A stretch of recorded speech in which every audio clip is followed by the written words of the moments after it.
Welcome in, everyone, to Dynasty Dispatch. I'm Evan. I'm here with Jansen, and this is our first podcast. We are just kind of shooting for the moon here. We really enjoy baseball. We really enjoy MLB The Show, especially Diamond Dynasty, and we just wanted to share our thoughts on where the game's at right now.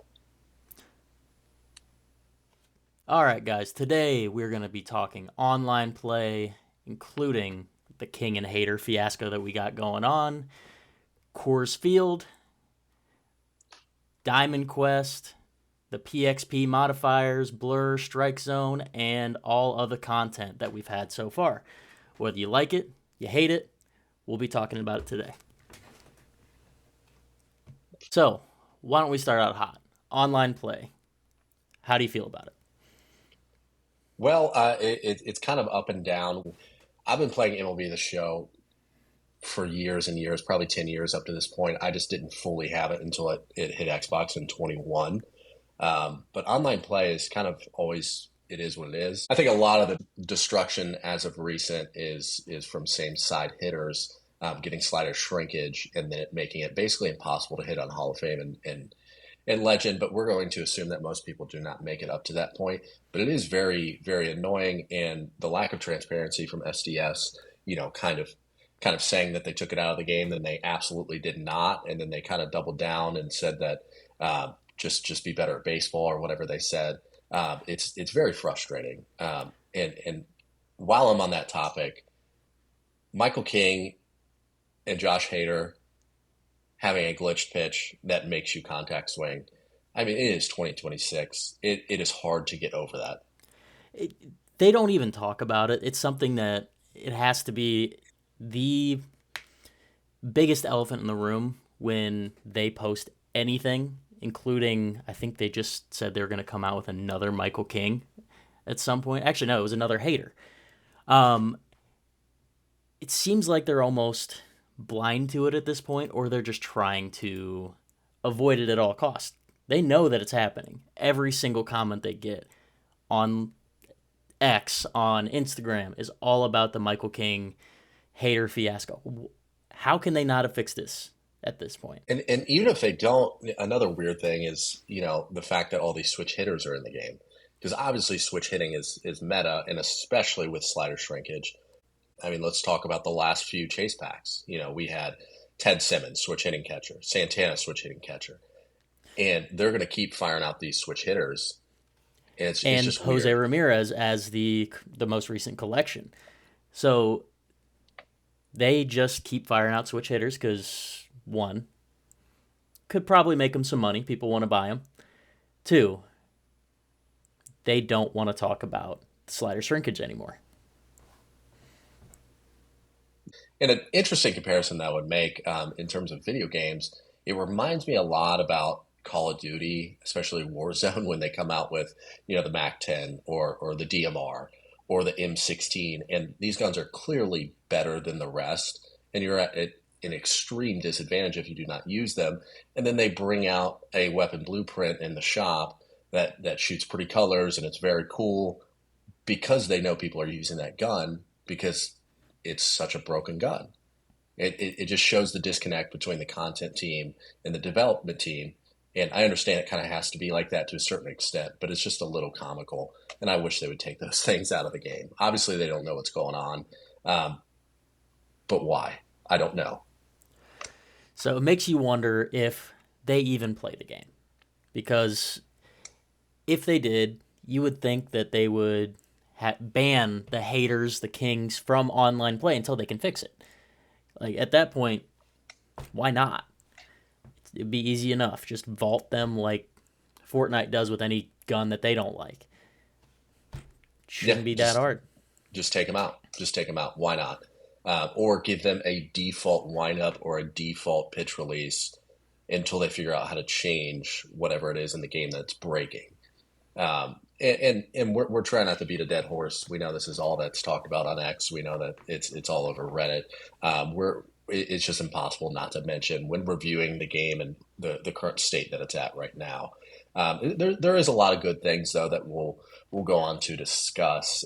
Weekend Classic's awesome. I mean, there's not many avenues within the game that you can get the competitive juices flowing, and Weekend Classic is definitely it. And not only is it competitive, but the rewards. Some of the best cards in the game come out then. What do they go for, 50 to 100K early in the game? Yeah, I went 6-0 in the last Weekend Classic, and made 400,000 stubs. I mean, that's really valuable, and it rewards the players that can win those tough games. Yeah, and I like the fact that the higher the difficulty, the higher your rating, the better possible rewards you get. If you're at 800, you're going to get a ball as a habit pack after every single game, or maybe even two. That's an awesome way to reward your player base. Something else that we like about the online play this year is the ability to customize in co-op. I mean, me and Jansen play co-op almost every single night, and it's not that it's overly competitive, it's not that it's overly fun, but we like to be able to play games with each other, use each other's cards, and they made a lot of good changes. I mean, being able to rotate after every out or every inning or every strikeout, or you can pitch until you give up a home run and then you switch. I mean, those are all things that have a positive impact on the game overall. It keeps people a little bit more into the game because sometimes when you're fielding, when your teammates pitching their ass off, you kind of get a little bored. You're just sitting out there, nothing happens. But it just keeps you switching back and forth. One thing that we would also like to point out when it comes to that is switching when it comes to outs. When it goes to duos, it doesn't quite work because the same person will be batting first every single inning. So one person gets two at bats, one person gets one. So it gets a little sketchy that way. We guess it was just intended to be that way, and it wasn't really thought about in 2v2. It was more of a 3v3. Everyone gets an out, then you rotate. It doesn't matter who hits first, doesn't matter who hits last, because everyone gets one out that inning.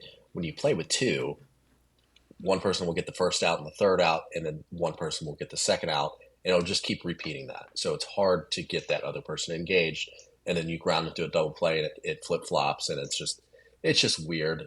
We would like to see that fixed, but again, we understand that there's bigger fish to fry, like some of the options we're going to go over right now. All right. One of my least favorite things is Coors Stadium. The fact that I see Coors every single online game that I play. Some people say it's the only stadium that plays well, but I don't think it plays that great. It rewards terrible swings. You get a lot of bloop hits there. There's not really much great to say about Coors, but you see it every single game because people love a home run derby. Yeah, and it used to be because we started using cores a few years ago, and it used to be the hitting mechanics in the game. You would make a lot of good swings, and a lot of them would not get rewarded. But I actually think the game is at a decent spot in terms of yes, you're going to have perfect outs. Yes, you're going to have hard hit outs. But if you play at a cores, I mean, you see so many home runs at a 90, 91 exit velo, and it just feels like the broken bats or the jam jobs that bloop in for hits. It gets accelerated when you play at cores. And seeing the same stadium, the same field every single game is not good for any mode, any game ever, regardless of how well it plays. Makes you kind of miss the old ship it days. I know that was kind of used way too much, but recently Evan and I have gone back to ship it, and it doesn't play bad. It's just we get to change visuals because seeing the same thing every single game just gets boring. Yeah, and I think they could do a lot to fix this. A lot of people have suggested that every field, every stadium goes to the same elevation. That way it kind of plays the same. I'm not entirely on board for that. I think each stadium should be unique and play unique, but it just feels like a lot of this, like 95% of the stadiums, the ball is dead when it comes off of it. And that's why people are playing at cores.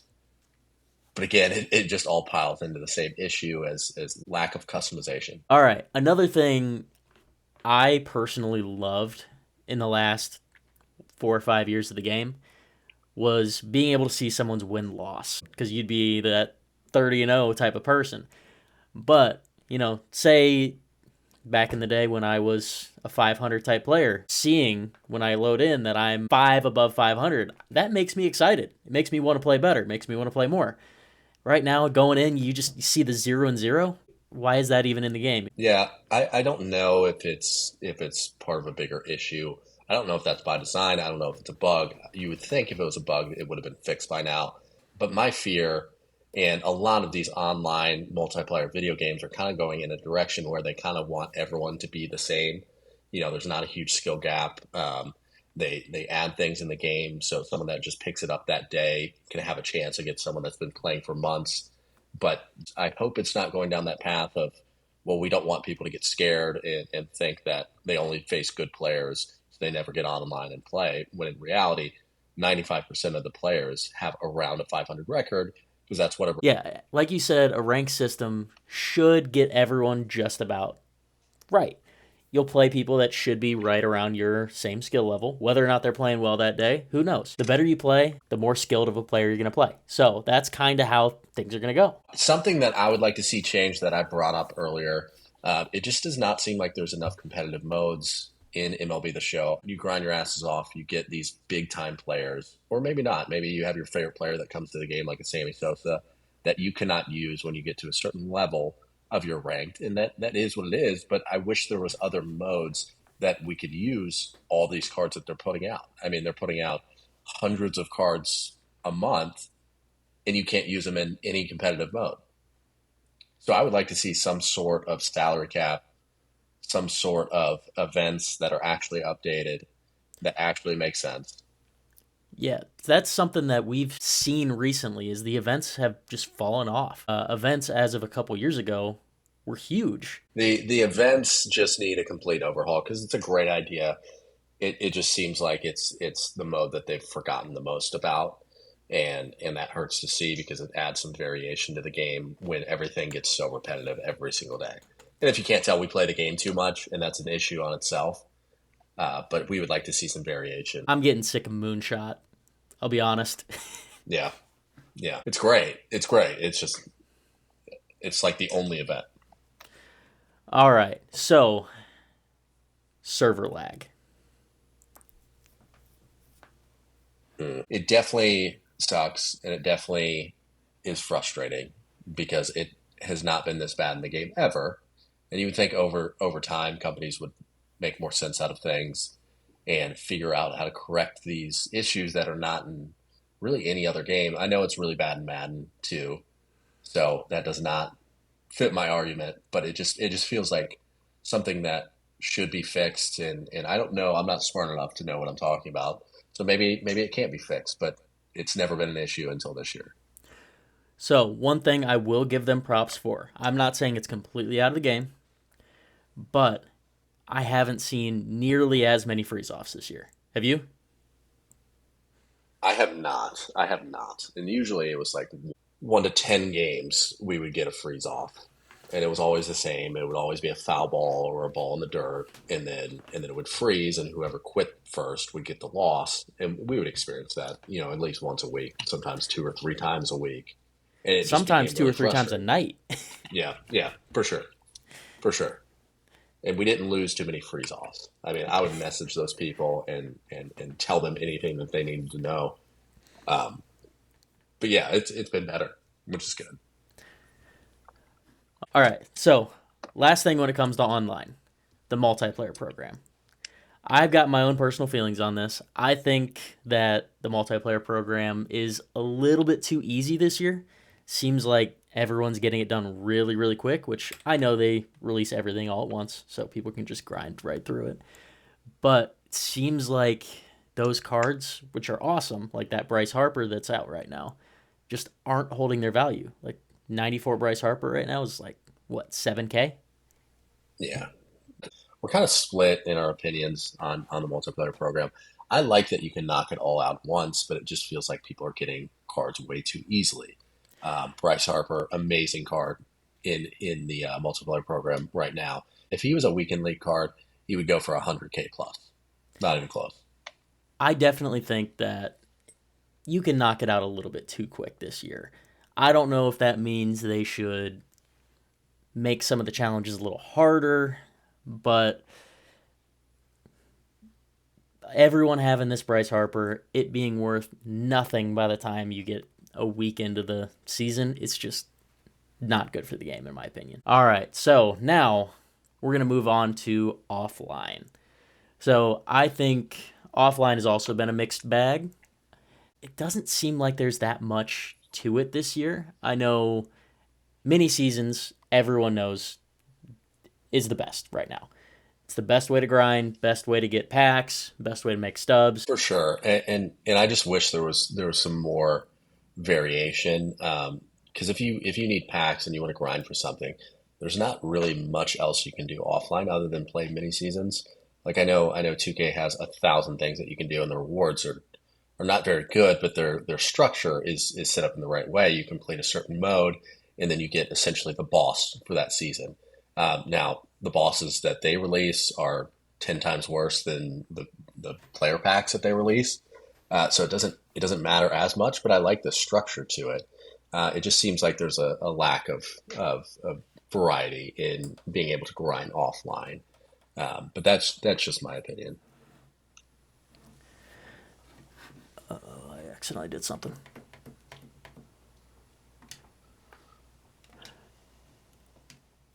I mean, I understand Conquest is also a way you can get packs. You can also, grind through a bunch of conquests, get probably 20 packs, but they're not nearly as repeatable. I know you can get some of the packs through repeating, but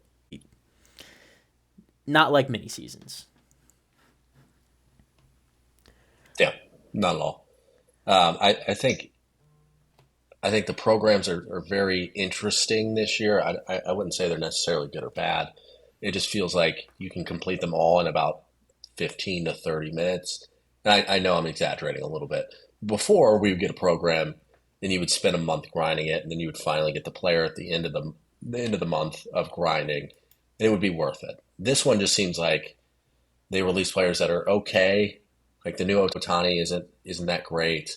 And it takes you about 30 minutes to get. It's just less rewarding, in my opinion. Yeah, like I remember just getting that. I think it was 92 Buxton back in the day. I was so happy when I got done with that grind, and he turned into one of the best cards in the game for like a month. But there's just not much that's rewarding. I know we got that Ellie this year in the Lightning program, but I feel like that also just didn't take that long. There wasn't a big build up to it. Maybe that's because they're releasing everything just like slowly as time goes, but I know in the past they did one big program and you could see how big the program was and what you were working towards. Now it's just kind of like four separate programs. Okay, they're take you 30 minutes apiece and then you put the player in to get that Ellie. But in the past, it's just seemed a lot more grand in scale. Maybe it's not. It might just be how the UI is set up this year. But I think I'm a fan of the bigger programs. Yeah, I am as well. And there's a few modes that have kind of let down the offline community, like Showdown, like Diamond Quest. I mean, to me, when Diamond Quest came in the game last year, it was supposed to be the new big thing. You get rewards. It's risky, but if you're good at the game, you can kind of maximize your time and get the best rewards that you can in that time frame. And it just seems like it's an afterthought. It seems like every single offline mode, other than mini seasons, is a complete afterthought, and that's disappointing. That is disappointing. As a player who's played the game a fair bit this year, some may say a little bit too much. My wife would definitely say that. But having only played maybe one or two showdowns is kind of a letdown. Like, showdowns used to be something that would get you further into these programs pretty quickly, but there really hasn't been very many that have been worth it. Yeah, yeah. I mean, I think I played two, and I have my game time pulled up right now, and I have 10 days played, and the game's been out for 2 months, so it's not like I have not played the game, but I've probably played two or three showdowns, and it was very minimal. I mean, a lot of them just had two levels to it. It's like they could be doing so much more, and we'll get into it next episode. But there is a lot that they could do. Some sort of gauntlet, like imagine a mode where it's showdown, but every single game that you win, right? You either win or you lose everything, and every single game that you win it increased your awards at the end. So this is a comparison that I know you and I have talked about before. I want to say it was Madden 14, maybe 15. 15, yeah, 14 Yeah, or 15. I think it was 15 because 14 was 26, which was weird, Mm. or 25, whatever. So they had a gauntlet that every single game just got harder and harder. By the time you got to the last one, it felt impossible. I remember playing that game with Christian Okoye running fullback dives every time, just trying to get yards. But at the end of that, they gave you a crazy best card in the game. I feel like that's something that they're missing out on as of right now. They could very easily start with rookie and just keep moving up, keep getting harder and harder, keep playing better and better teams.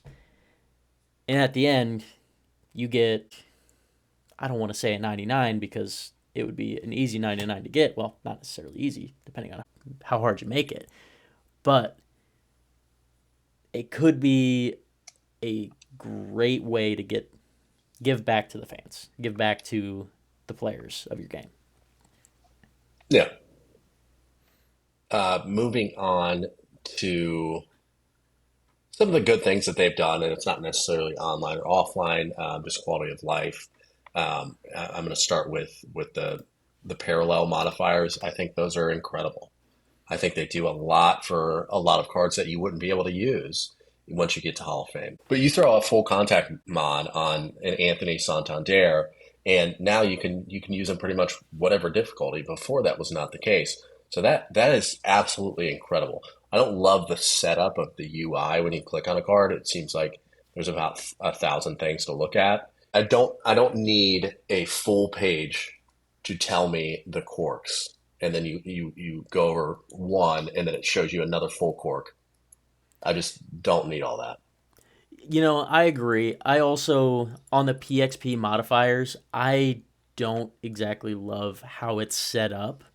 I know it shows contact power, but it seems like I always get messed up in some way, shape, or form. Like I'll accidentally click one direction and it will completely throw off my entire mod. I feel like there could be an update in the next couple years that should make that way better, but I just feel like it's kind of overkill at the moment.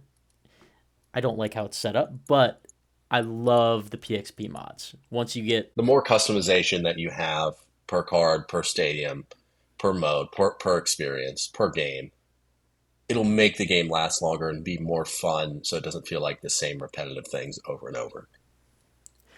so along with that, with customization, I love the blur that they added in this year. How you can blur out the background, blur out all the moving parts in the stadium just to be able to focus on the ball. I love that they implemented that this year, and I love that you can choose whether to use it or not. And you can change it in the middle of the game. And some people online have said that it lags the game. I play every single game with the frames at the top right of my screen just because I want to know if it's lagging, if a JRAM comes up, how many frames am I losing when the ball comes in. And I haven't noticed a lot of the lag with the motion blur, but apparently other people have. I would just recommend turn it off, but it is a good customization nonetheless. How do you feel about the new strike zone? I think the new strike zone is unbelievable. Not since the game released, but this past update was probably 3 weeks ago. They made it so it's actual ABS. So any ball that's touching the zone is called a strike, And that to me added a skill gap. It made people swing the bat. I know for the first week it felt like everything was going to be called a strike, and really it was only an extra inch of zone. But really the zone was the exact same as before. But I like that people have to swing the bat, and they can't just stand there like statues and work a good count. I mean, if you can pitch, you can pitch with this strike zone, which is excellent. Yeah, with the strike zone being changed, it makes pitchers have the ability to pitch, and that chess match kind of comes back where you can sneak a pitch in, you can throw one that maybe he hasn't seen on the corner. Before it just felt like every pitch came in the same. It had to be kind of down the middle to be called a strike. But now, I mean, there's some customization, which is super nice. How do you feel about the stats So of the MLB the Show cards? so that's actually one of my favorite things is being able to go into a card and see every stat, whether it's online, offline, whatever. Just being able to see my batting average with certain players, how many home runs they've hit online, how many home runs they've hit offline. I know it gets a little sketchy when you go into mini seasons and play on home run derby, but I do love the fact that it shows every single advanced stat of those players, and you can truly tell how you play with each one of them. And I know everyone said swings king. Sometimes it's just confidence with certain players that is absolutely paramount. For sure, and I think being able to see those stats with each player, whether it's offline, online, I think that just kind of adds to the confidence, as you said. But at the same time, use the players you want to use. If you have a Brian Dozier at second base and he's hitting 450, don't play Ellie out of position at second base like all the sweats are using. So sweats and the streamers are using. Like use who you want to use, especially if you're doing well. Like, for example, I've personally been playing with Travis Bazana a lot right now. I know he's a lefty. We get a lot of lefty lefty matchups. He's batting 420 for me right now with 6 home runs and 30 stolen bases. That's someone I can't take out of the lineup. There's just there's a confidence with a player that just doesn't go away sometimes. More information is always better. And I want to know every single stat I ever do. I understand that might not happen, but there is some sort of a middle ground that keeps us happy. Um, Moving along, bear down. It was the new game mechanic that they showed in all the trailers and hyped up. It really does not have an effect on the game. Yes, it's nice. It gives you a little bit more accuracy at random times, but it really does not affect the game. I think I've only accidentally used it this year when I've been trying to slide step. That's been the only time I've actually used bear down. And as a new mechanic that was supposed to be the new latest and greatest, I don't think it's really lived up to it. It's kind of cool when it zooms in and gives you just a different view, but I don't think it's really changed much.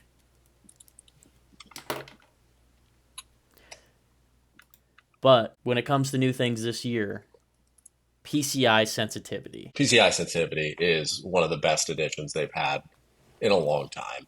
A lot of people use the precision rings and the I control sure do. freaks, and it does make a difference. And I think you still should use some of those things if that's what you're used to. But a PCI sensitivity allows you to be more comfortable in the box and correctly move your PCI to whatever you see fit. I think it's a phenomenal addition to the game. I don't think I have to say much else, but definitely play around with that if you have not. If you're struggling, mess with your PCI sensitivity because it can just completely change your game. Yes. So, one more thing when it comes to quality of life on MLB The Show 26 is the UI. I know when I loaded up the game, I could not figure out where everything was. There was And just I thought no rhyme or reason to I, anything. I, I thought it was just it was the beginning of the game, so yes, it's going to take you time to learn the menu.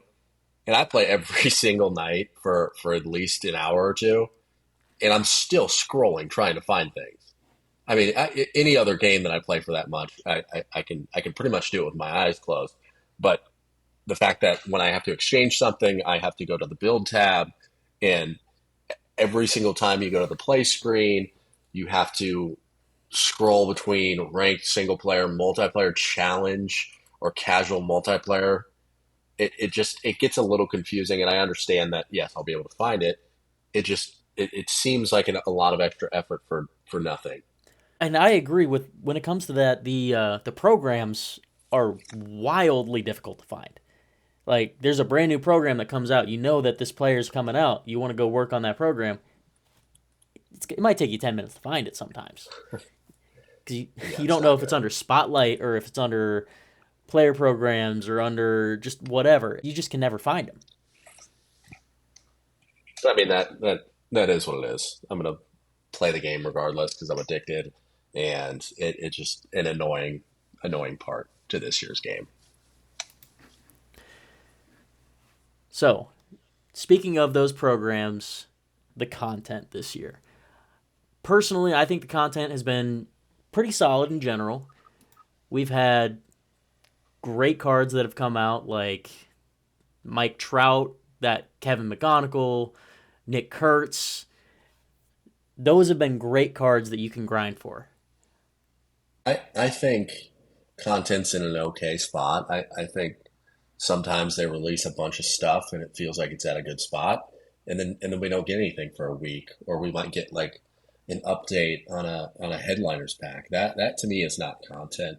Is putting a new card in a headliners that no one's going to use. That's going to be 20K more overpriced than it should be. That to me is not content. I think if they were just a little more consistent and did two content updates a week, the game would be in a good spot. I like what they're putting out. I just wish it was a little more with how long it takes you to complete each program, which is basically nothing. Back to how quick it is to complete a program. Like this Mike Trout, how long did it take you to get him?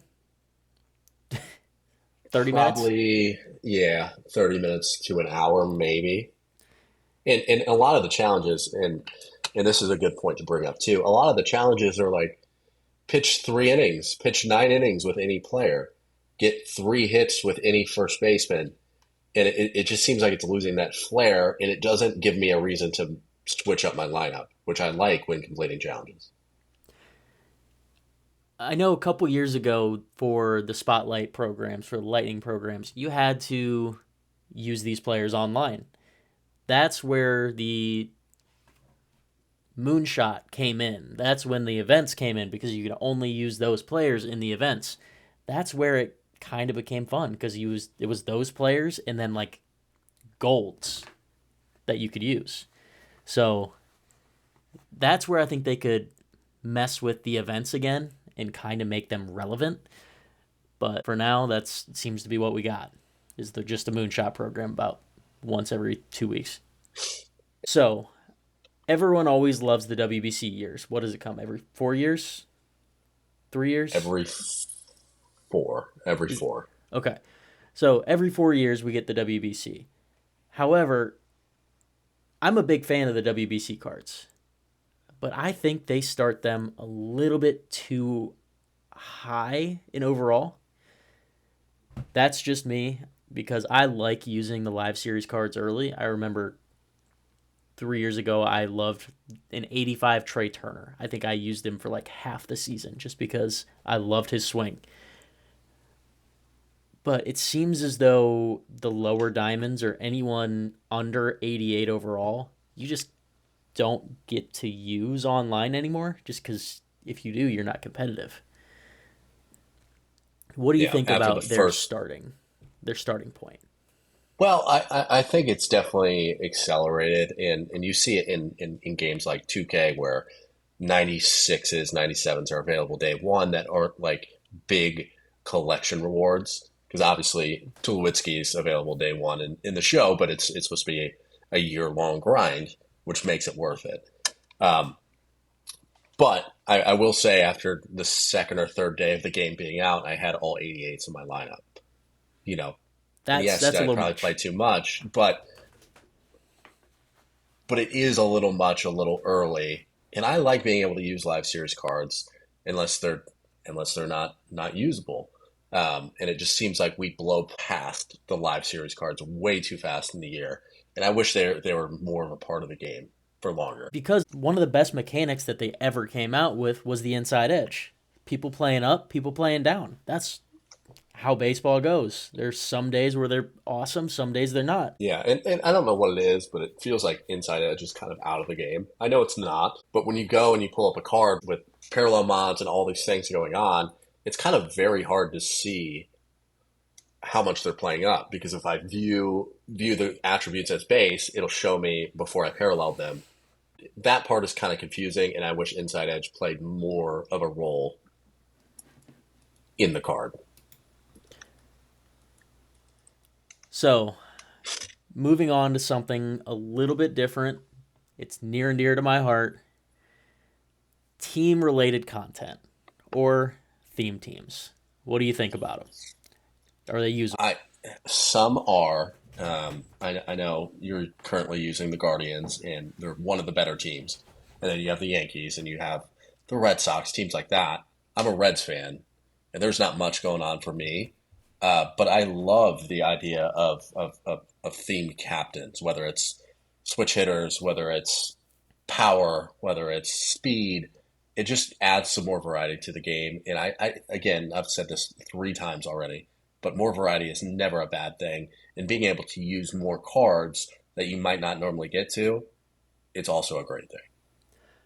So, one thing I will say with the theme captains is I didn't love the switch hitting captain last year. Last year, the switch hitting captain was insane.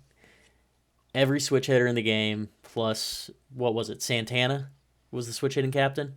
I believe so. Yeah.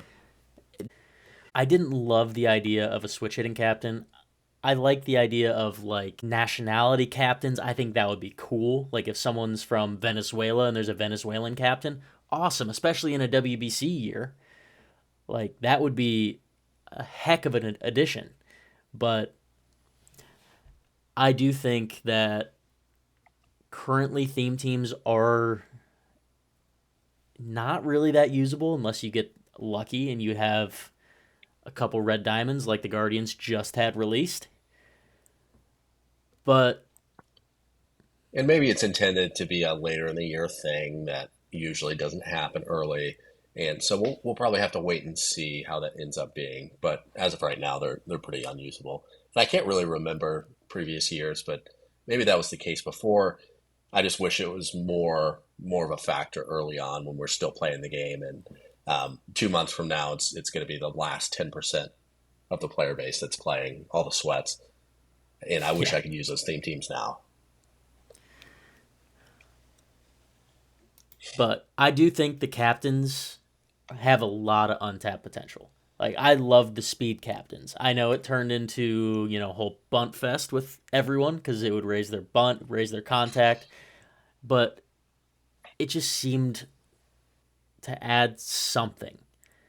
Whether it's fielding, whether it's like because there are so many players out there that I want to use, but their fielding's terrible. So, what if there's a captain for people with terrible fielding, kind of boosted it up? Who knows? But that's just kind of where I see it going. Right now, the captain boosts are all theme team related, and it's all +6 contact on both sides. That's what it is. +6 contact, +6 power on both sides. But I don't think it's enough as of right now. Yeah, I would agree. And like I said, we'll wait to see. But with the live series collections, I know we're kind of split with this too, because I have, and for context, I have the entire thing done. Jansen has the AL side done, and he just needs Otani on the NL. So I mean, that's the worst spot you could be mentally. It's just not a fun spot to be. No, I mean, I started AL, you started NL. We wanted to use our players in the Co-op. in co-op, and it worked really well. And then Otani was 300K. Cool. 400K. Wait. 500K. Oh no. 600K. It has to stop now. He's almost 800K right now, right? He's at 750 right now, which is just it's way too much, especially for a card that you're probably not going to use. I honestly, the two gatekeepers in live series right now, Aaron Judge, Otani, are two cards I will never use. Otani's just not a good enough pitcher. His pars are too big. You're gonna hang everything with him. Batting, it's good, except if you get a runner on second, you're screwed. 55 clutch. How can you make the most expensive card in the game just not usable when you have a runner on second? It just doesn't make sense to me. Yeah, it doesn't make sense to me either. Okay. Last thing when it comes to live series, on the AL side especially, there were so many third basemen. I think just about every other card I got was a third baseman when it came to the collections. And none of them were as good as Jose Ramirez. They just weren't. So, other than just getting all the live series cards out of the way, there just really wasn't much to grind for. Sean Figgins is the best player on that side, and he is an absolute noodle bat. So, I mean, I understand the pitchers were on that side. You get Felix Hernandez, which I'm great pitcher at higher difficulties, lower difficulties, But I just don't think, especially the AL East, was not worth the grind. And that's going to kind of wrap up episode one. Again, a lot of these episodes are going to sound overly critical and negative, but really we just want to see improvements in the game that we love. So we're going to continue to do these episodes at least once a week as of right now. And whether there's 3 of you or 3,000 of you, we love you. We hope you enjoy what we're doing, and we're going to continue to get better as time goes on. Peace.